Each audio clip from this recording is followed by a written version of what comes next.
Okay, so something huge is going on inside Meta right now.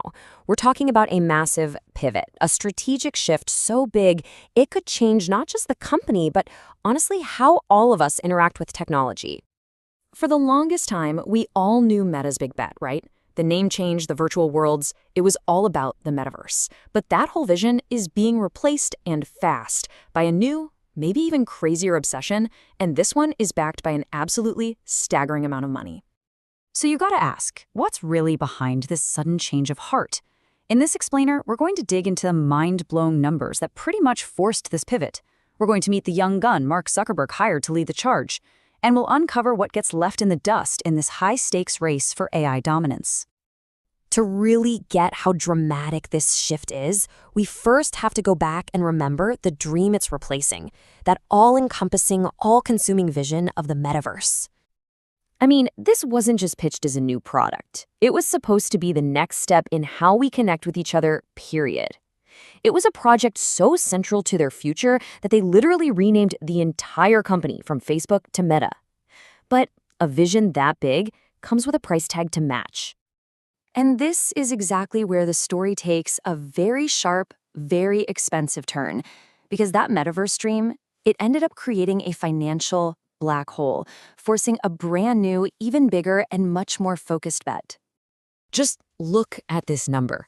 The scale of this loss is just wild. Not 60 million, $60 billion.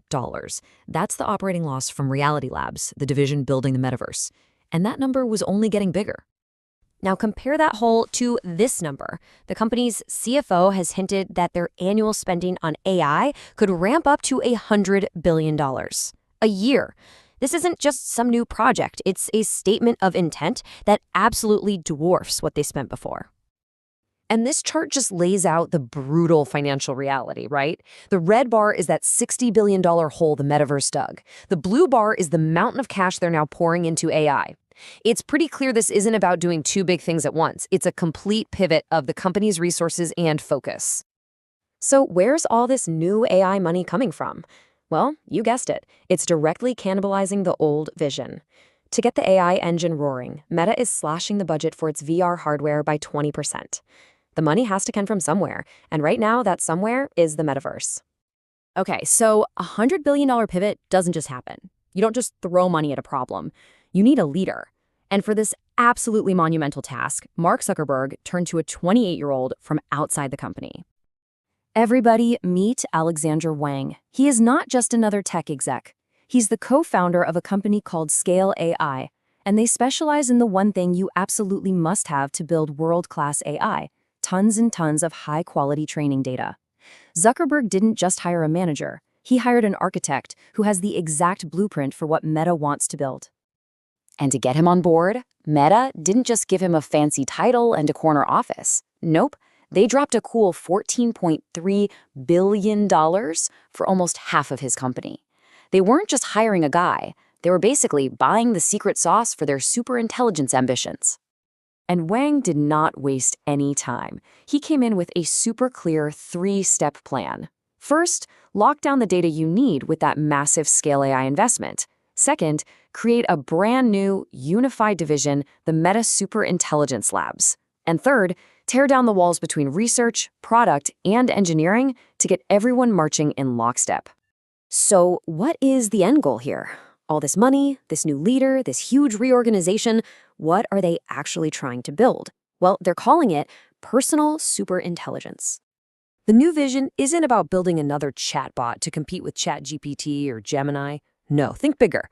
Imagine an AI that's woven into everything you do online, an AI that understands you and anticipates your needs across every single Meta product you touch. That's the goal.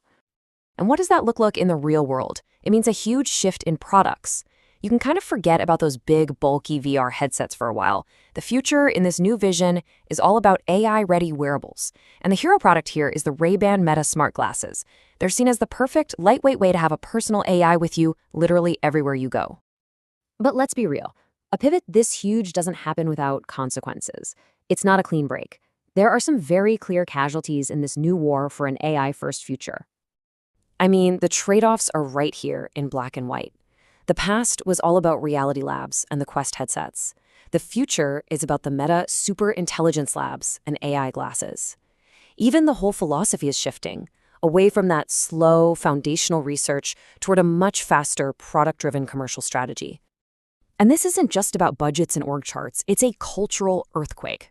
The fact that Jan LeCun, one of the literal godfathers of AI and Meta's longtime science chief, might leave is a massive deal. It signals a huge philosophical battle between the old guard, who are focused on deep research, and the new guard's aggressive push to get products out the door. So when you boil it all down, the company is betting everything on a completely new vision of the future. It's a future that's not about escaping into a virtual world, but about augmenting the world we're already in with incredibly powerful, personalized intelligence. Which leaves us all with the final $100 billion question about this whole gambit. After burning $60 billion on a virtual world that never quite showed up, is Meta now building the definitive future of intelligence? Or is it just trading one impossibly expensive dream for another?